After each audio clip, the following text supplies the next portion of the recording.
This is how it was when we came here.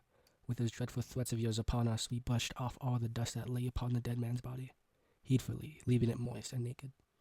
We sat on the brow of the hill to windward, that we might shun the smell of the corpse upon us. Each of us wakefully urged his fellow with torrents of abuse not to be careless in this work of ours. So it went on, until the midst of the sky, the sun's bright circle stood still. The heath was burning up. Suddenly a squall lifted out of the earth a storm of dust, a trouble in the sky. It filled the plain, warning all the foliage of the wood that was around it. However, the great empty air was filled with it. We closed our eyes, enduring this plague sent by the gods. When, at long last, we were quit of it, why? Then we saw the girl. She was crying out with a shrill of cry of an embittered bird that sees its nest robbed of its nestlings and the bed empty. So, too, when she saw the body stripped over its cover, she burst out in groans, calling terrible curses on those that had done that deed, and with her hands immediately brought thirsty dust to the body. From shapely brazen urn, held high over, poured a triple stream of funeral offerings, and crowned the corpse.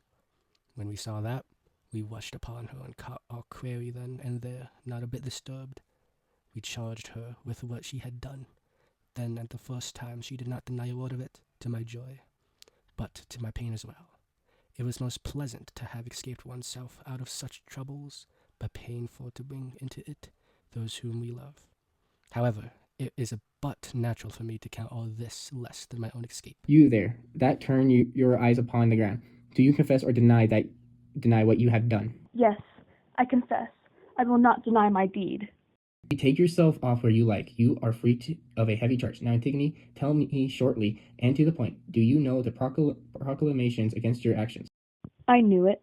Of course I did, for it was public. And did you dare to disobey the law? Yes, it was not Zeus that made the proclamation, nor did justice, which lives with those below, enact such laws as that for mankind. I did not believe your proclamation had such power to enable one who will someday die to override God's ordinances, unwritten and secure. They are not of today and yesterday, they live forever. None knows when first they were. These are the laws whose penalties I would not incur from the gods, through fear of any man's temper. I know that I will die. Of course I do, even if you had not doomed me by proclamation. If I shall die before my time, I count that a profit. How can such as I, that live among such troubles, not find a profit in death? So for such as me, to face such a fate, this is pain, that does not count. But if I dared to leave the dead man, my mother's son, dead and unburied, that would have been real pain. The other is not. Now if you think me a fool to act like this, perhaps it is a fool that judges so. The savage spirit of the savage father shows itself in this girl. She does not know how to yield to trouble. Do you want anything beyond my taking and execution? Oh, nothing? Once I have that, I have everything. Why do you wait then? Nothing that you say pleases me, God forbid it ever should. So my words, too, naturally offend you. Yet, how could I win a greater share of glory than putting my own brother in his grave? All that are here would surely say that's true, if fear did not lock their tongues up. A prince's power is blessed in many things, not least in this, that he can say and do whatever he likes. You are alone among the people of Thebes to see things in that way. No, these do too, but keep their mouths shut for the fear of you. Are you not ashamed of thinking so differently from them? There is nothing shameful in honoring my brother. Was not he that died on the other side your brother? Yes, indeed, of my own blood from father and mother. Then do you show a grace that must be impervious in his sight? The other dead man would never bear you witness in what you say. Yes, he would, if you put him only on equality with one that was a desecrator. It was his brother, not his slave, that died. Died destroying the country, the other defenders. The god of death demands these rights for both. But the good man does not seek an equal share only with the bad. Who knows if in that other world this is true piety? My enemy is still my enemy, even in death. My nature is to join in love, not hate. And to the world below, show yourself, if you must love them. When I am alive, no woman shall rule. Here before the gates come Ismene, shedding tears for the love of her brother. A cloud over her brow casts shame on her flustered face, as the tears wet her fair cheeks. You there, who lurk in my house, viper-like, secret drawing, is its lifeblood. I never thought that I would raise two sources of destruction, two rebels against my throne. Come, tell me now, will you two say you bore a hand in burial, or will you swear that you know nothing of it? I did it, yes. If she will say I did it, I bear my share in it.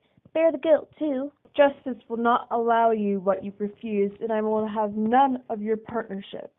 But in your troubles, I am not ashamed to sail with you the sea of suffering. Where the act was death, the dead are witnesses. I do not love a friend who loves in words. Sister, do not dishonor me, denying me a common death with you, a common honoring of the dead man. Don't die with me, nor make it your own what you have never touched. I that die am enough. What life is there for me, once I have lost you? Ask Creon. All your care was on his behalf. Why do you hurt me when you gain nothing by it? I am hurt by my own mockery, if I mock you. Even now, what can I do to help you still?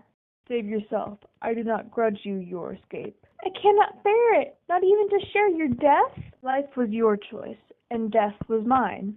You cannot say I accepted that choice in silence. You were right in the eyes of one party, I in the other. Well then, the fault is equally between us. Take heart, you are alive, but my life died long ago to serve the Two dead. girls. I think that one of them has suddenly lost her wits.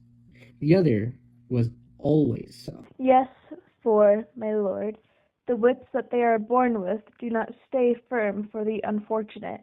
They go astray. Certainly you do when you share trouble with a troublemaker. What life can be mine alone without her? Do you speak of her? She isn't anymore. Will you kill your son's wife to be? Yes, there are other fields for him to plow. Not with the mutual love of him and her. I hate a bad wife for a son of mine. Dear Haman, how your father dishonors you. There is too much of you and your marriage. Will you rob your son of this girl? It is death that will stop the marriage for me.